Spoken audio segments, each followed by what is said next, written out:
सरासर जो है ये कहीं ना कहीं कोई षड्यंत्र है, क्योंकि ठीक चुनाव की घोषणा के बाद एक तरफ कोड ऑफ कंडक्ट लगता है, चुनाव की घोषणा होती है, तारीखों का ऐलान होता है और बीजेपी के टिकट से मैं इलेक्शन लड़ रहा हूँ। लोग कहते हैं कि चलिए हम लोग इसी पे काम करेंगे। तो मैंने कहा कि ऐसी कोई बात नहीं।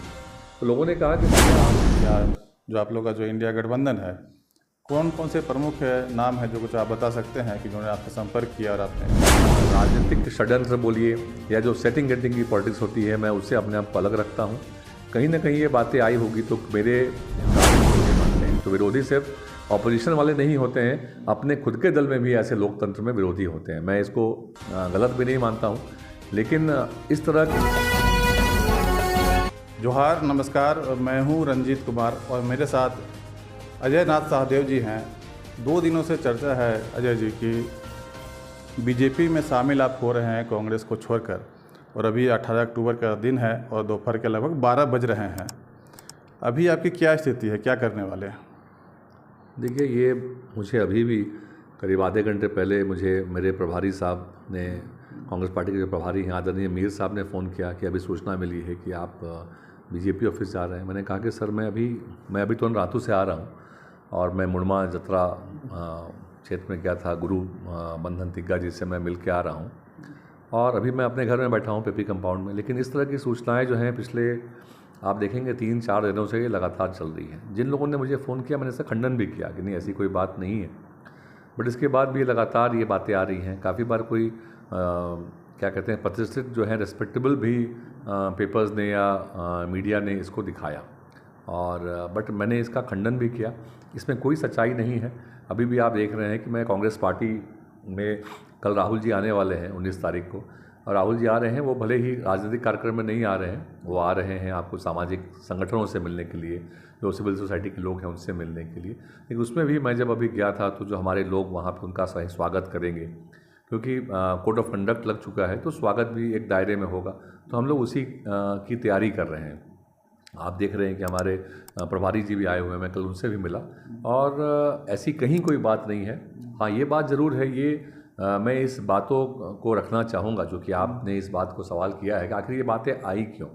मैं कांग्रेस पार्टी में 2019 में मैंने इलेक्शन लड़ा यहाँ पे और काफ़ी मेहनत से हम लोगों ने 2014 में कांग्रेस पार्टी को यहाँ पे जो वोट्स शेयर मिला था और 2019 में उसमें काफ़ी बढ़ोतरी हुई।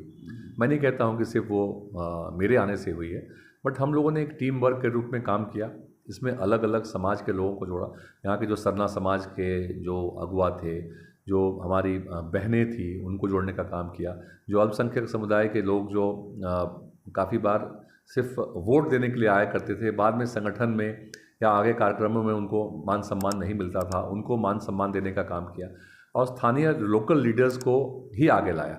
कोई जो क्षेत्र में जो होता है ना प्रभारी वाले सिस्टम के लोग जब चुनाव लड़ते हैं और लोग, तो वो बाहर के प्रभारियों को वहाँ रखते हैं विधानसभा में। मैं लोकल जितने साथी हैं उनके साथ मिलकर ही मैंने टीम को बनाया और समाज के, चाहे वो आदिवासी भाई बहन हो, अल्पसंख्यक भाई बहन हो, हमारे हिंदू भाई बहन हो, जाति समाज, मतलब हर वर्ग में हम लोगों ने वहाँ पे जाके उनके लिए काम किया। जो जनता की जो बुनियादी चीज़ होती है, किसी को अस्पताल में ज़रूरत है तो वहाँ जाके खड़े हुए, किसी को कोई अगर कभी ऐसी ज़रूरत पड़ गई कि लोग, आपको पता है कि ब्लॉक है या थाना है, कभी किसी को ज़रूरत पड़ती है तो बगैर सपोर्ट के लोग अपना काम नहीं करा पाते हैं। तो हम लोगों की छोटी समस्या हो, यहाँ तक कि मोटरसाइकिल भी किसी का पकड़ लिया विदाउट हेलमेट, तो इसमें भी लोगों के लिए सहयोग में आते हैं। तो लोगों के साथ, जनता के साथ जुड़ाव होकर रहे और ये लोग मान लिए थे कि हम लोग इस बार चुनाव में जीत हासिल कर रहे हैं। तो अचानक आप देखेंगे कि ये सारी घटनाएं होती है कि मुझे कहा जाता है कि कांग्रेस में आपका टिकट कट गया, कांग्रेस में आपका टिकट कट गया। इस तरह की अफवाहें पहले आती है, उसके बाद ये आती है अफवाह कि अजय नाथ सहदेव बीजेपी चले गए। इसका मतलब क्या है कि कांग्रेस से इसको पूरा समाप्त कर दो। और अगर चर्चा ये हो रही थी कि नहीं, ये बीजेपी यहाँ से, बीजेपी के विधायक, जिस दिन जो है तारीखों का ऐलान होता है, चुनाव का तारीखों का ऐलान होता है, उसके बाद से ही रात में इस तरह की खबरें जो हैं, और ख़ासकर बीजेपी के जो पक्ष का जो खबर करते हैं उन लोगों के द्वारा पहले होता है और उसके बाद अन्य लोग भी जो है उस खबर को वायरल करते हैं। और जो लिस्ट जो एक चलता है, जो वायरल हुआ है, उसमें सारे लोग तो बीजेपी के लोग हैं, लेकिन एक सीट जो है, जो दिखा रहा है कि हटिया से सीट है, वो कांग्रेस में आप है, लेकिन आपका नाम उसमें डाल दिया जाता है। तो या क्या कोई षड्यंत्र है या किसी चुनावी रणनीति का यह हिस्सा है? देखिए, ये सरासर जो है ये कहीं ना कहीं कोई षड्यंत्र है, क्योंकि ठीक चुनाव की घोषणा के बाद एक तरफ कोड ऑफ कंडक्ट लगता है, चुनाव की घोषणा होती है, तारीखों का ऐलान होता है, और इतने कम समय में जब काफ़ी बार ये बातें जो चली जाती है तो काफ़ी मेहनत से आपको उसको बातों को निकालना पड़ता है। लेकिन मेरा विचार बहुत स्पष्ट है। जब आप ईमानदारी से लोगों के लिए काम करते हैं, उनसे जुड़ के रहते हैं, तो इस तरह की कोई भी बात, हमारे जो साथी हैं, मुझे आपको विश्वास नहीं होगा, जो लोग आके ये कहते हैं उनको लगा उन्होंने विश्वास कर लिया इस अफवाह पे बीजेपी के टिकट से मैं इलेक्शन लड़ रहा हूँ। लोग कहते हैं कि चलिए हम लोग इसी पे काम करेंगे। तो मैंने कहा कि ऐसी कोई बात नहीं। तो लोगों ने कहा कि भैया आप जैसे भी लड़िएगा, हम चुनाव लड़के आपके साथ हैं और आपको इस बार जगह हम लोग दिलाना चाहते हैं, क्योंकि हटिया विधानसभा में जो हम लोगों ने लोगों से बात की है, मुझे लगता है कि इस विधानसभा क्षेत्र में काफ़ी कुछ करने की ज़रूरत है, और मेरा यह मानना है कि मैं उस जगह पे आके काफ़ी कुछ कर सकता हूँ।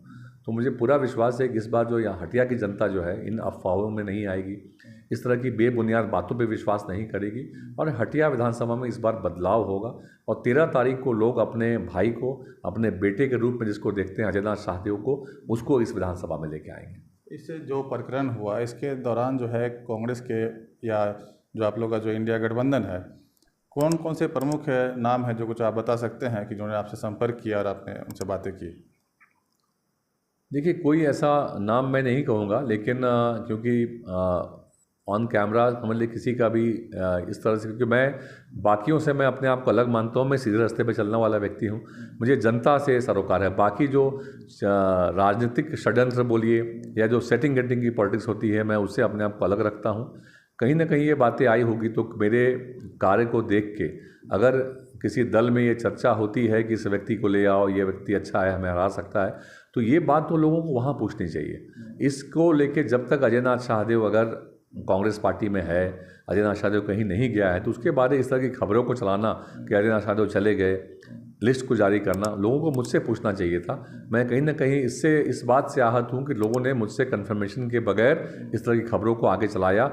और उसके बाद जो विरोधी होते हैं, आप कितना भी लोगों के बीच काम करें, लोग आपको प्यार करें, लेकिन जो एक कंपटीशन की भावना जो होती है, जिनको टिकट सीकर्स होते हैं अपने दल में भी और दूसरे दलों में भी, जो लोग चुनाव लड़ना चाहते हैं, आपको अपना विरोधी मानते हैं। तो विरोधी सिर्फ ऑपोजिशन वाले नहीं होते हैं, अपने खुद के दल में भी ऐसे लोकतंत्र में विरोधी होते हैं। मैं इसको गलत भी नहीं मानता हूँ, लेकिन इस तरह के चीज़ों को प्रमोट करना, इसको मैं गलत परंपरा मानता हूँ। लड़ाई जब भी होनी चाहिए तो आमने सामने की होनी चाहिए। जो पीठ के पीछे जो वार होता है, ये अच्छी बात नहीं है। एक और प्रकरण हुआ था 4-5 दिन पहले भी, एक मीडिया हाउस के द्वारा एक और प्रकरण को लोगों ने हाईलाइट करने का कोशिश किया। उसमें ये दिखाने की साजिश थी कि मैं मुस्लिम विरोधी हूँ। आपने काफ़ी बार देखा है मेरे कार्यक्रमों को, मेरे प्रोग्राम्स में देखा है कि यहाँ के जो मुस्लिम भाई बहन हैं वो मुझे अपने परिवार का हिस्सा मानते हैं। मेरे हर कार्यक्रम में उनकी भागीदारी होती है, मैं उनके सुख दुख में हिस्सा रहता हूँ और वो मेरे साथ रहते हैं। 2019 में भी जब मैं इलेक्शन लड़ा था कांग्रेस के टिकट से, तो उस समय भी यहाँ के जो हमारे अल्पसंख्यक मोहल्ले का बूथ आप देख लें, उन लोगों ने हमें पूरा वोट दिया था। लेकिन लोग थोड़े से वोट के लिए या किसी को बदनाम करने के लिए जो झूठी और ओछी बात करते हैं, इन चीज़ों से बचना चाहिए, क्योंकि कहीं ना कहीं से एक डिवाइड क्रिएट होता है, जो व्यक्तिगत फ़ायदे के लिए पूरे एक समाज में ऐसा डिवाइड करने की कोशिश करते हैं। क्योंकि जब कोई व्यक्ति अच्छे दिल से, अच्छे मन से हर समाज के लिए आगे जाता है और उसको ये दिखाना कि ये इस समाज के खिलाफ है, समाज खिलाफ नहीं मान रहा है, इसको खिलाफ कौन कर रहा है? कोई कॉम्पिटिटर जो टिकट मांग रहा है, वो टिकट कटवाने के लिए ऐसी बातों को प्रमोट करता है। तो मेरा मीडिया के भी साथियों से अनुरोध होगा, मतलब मैं जनरलाइज नहीं करना चाहता हूँ, वो किसी 1 या 2 जगह पे ऐसी बातें आई थी। एक बार चुनाव के ठीक ऐन मौके पे चुनाव की घोषणा हो रही है, उस समय जो 5 साल 10 साल लोग संघर्ष करके आते हैं, उनके मेहनत को इस तरीके से सिर्फ एक झूठी अफवाह या झूठे न्यूज़ से उसको समाप्त करने की या उसको खारिज करने की, उसको नुकसान पहुंचाने की कोशिश नहीं होनी चाहिए। चुनाव जो होता है वो एक कहते हैं एजेंडा पे बेस्ड होता है, तो उस पर बात होनी चाहिए। जो व्यक्ति कौन फील्ड में रहा है, कौन नहीं रहा है, कौन अपने जनता के बीच कितना पॉपुलर है, इस पर बातें होनी चाहिए, ना कि इस तरह की बातों को आधार बनाना चाहिए। ठीक है।